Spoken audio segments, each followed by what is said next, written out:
سورہ بقرہ آیت نمبر 271 اللہ پاک ارشاد فرماتا ہے ان تبدوا الصدقات، اگر خیرات اعلانیہ دو، فنعما ہی، تو وہ کیا ہی اچھی بات ہے، وَإِن تُخْفُوهَا وَتُؤْتُوهَا الْفُقَرَاءَ، اور اگر چھپا کر فقیروں کو دو، فَهُوَ خَيْرٌ لَكُمْ، تو تمہارے لیے سب سے بہتر ہے، وَيُكَفِّرُ عَنْكُمْ مِنْ سَيِّئَاتِكُمْ، اور اس میں تمہارے کچھ گناہ گھٹیں گے، وَاللَّهُ بِمَا تَعْمَلُونَ خبیر، اور اللہ کو تمہارے کاموں کی خبر ہے۔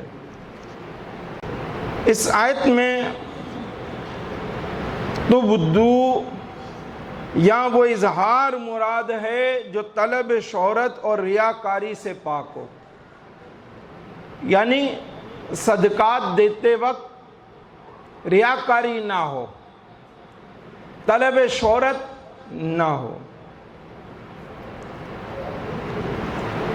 صدقہ کیا ہے؟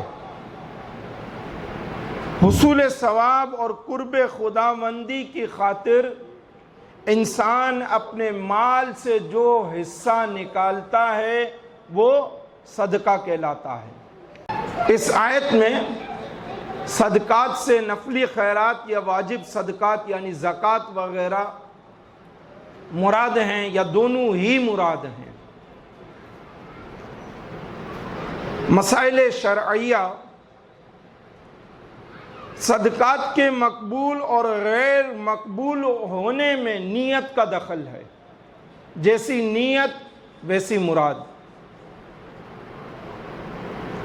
نیت خیر اور اخلاص کی بنا پر ہر قسم کے صدقات اور خیرات مقبول ہیں اور ان پر ثواب عطا کیا جاتا ہے۔ خیرات خواہ قلیل ہو یا کثیر، تھوڑی ہو یا زیادہ، اعلانیہ دی جائے یا پوشیدہ، نمود و نمائش کی خاطر دی ہوئی خیرات و صدقات قبول نہیں ہوتے۔ اخلاص کے ساتھ خیرات دی، اب وہ تھوڑی ہو زیادہ ہو، اللہ کے حضور میں اللہ کی بارگاہ میں قبول ہے۔ اور خیرات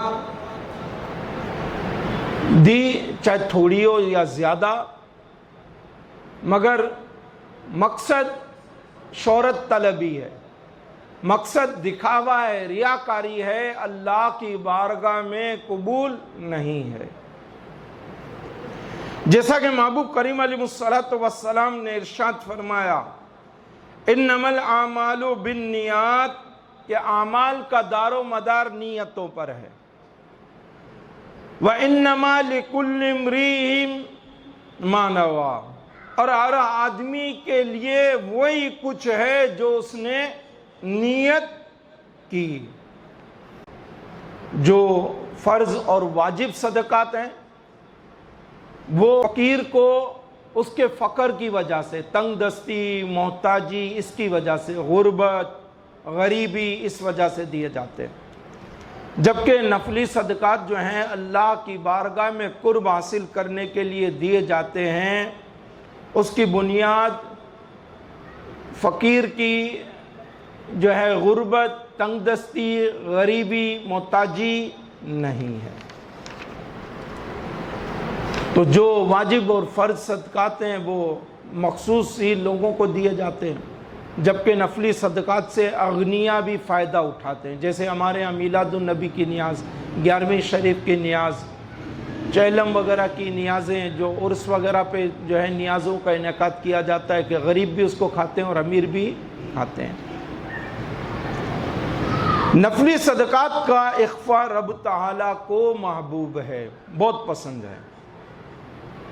حدیث مبارکہ میں ارشاد ہوتا ہے کہ روز محشر جس روز کوئی سایہ نہیں ہوگا، 7 قسم کے آدمی رب تعالیٰ کی رحمت کے سائے میں ہوں گے۔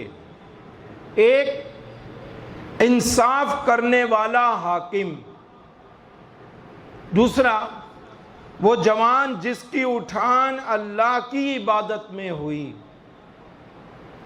تیسرا، وہ شخص جس کا دل مسجد سے نکلنے کے بعد بھی واپس آنے تک مسجد میں لگا رہتا ہے۔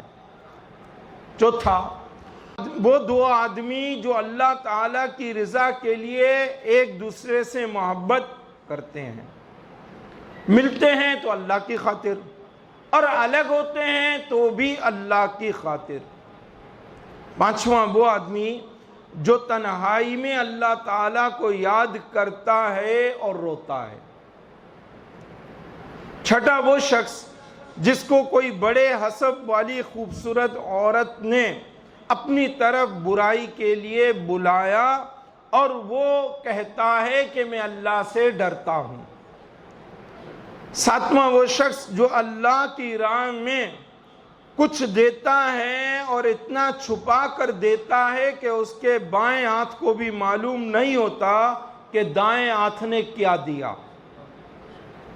تو اللہ کو پوشیدہ صدقات جو ہیں وہ پسند ہیں۔ جو صدقات فرض ہوں اور واجب ہوں وہ اعلانیہ دیے جائیں، جیسے زکوٰۃ ہے، فرض ہے تو یہ اعلانیہ دی جائے، اور جو صدقات نفلی ہوں وہ چھپا کر دیے جائیں، وہ پوشیدہ طور پر دیے جائیں، ان کا اعلان نہ کیا جائے۔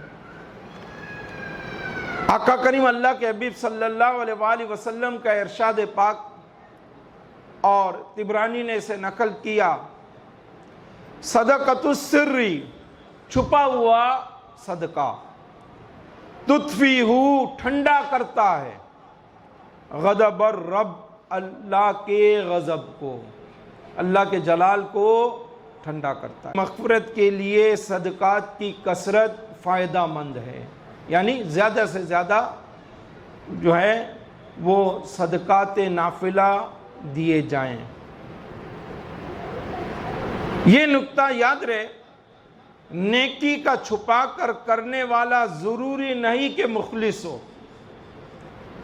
اور اعلانیہ نیکی کرنے والا ضروری نہیں کہ ریاکار ہو، بس جیسی ان کی نیت ہوگی ویسا حکم لگے گا۔ اللہ رب العزت مجھے آپ سب کو ان باتوں کو سمجھنے کی توفیق عطا فرمائے اور عمل کی بھی توفیق عطا فرمائے۔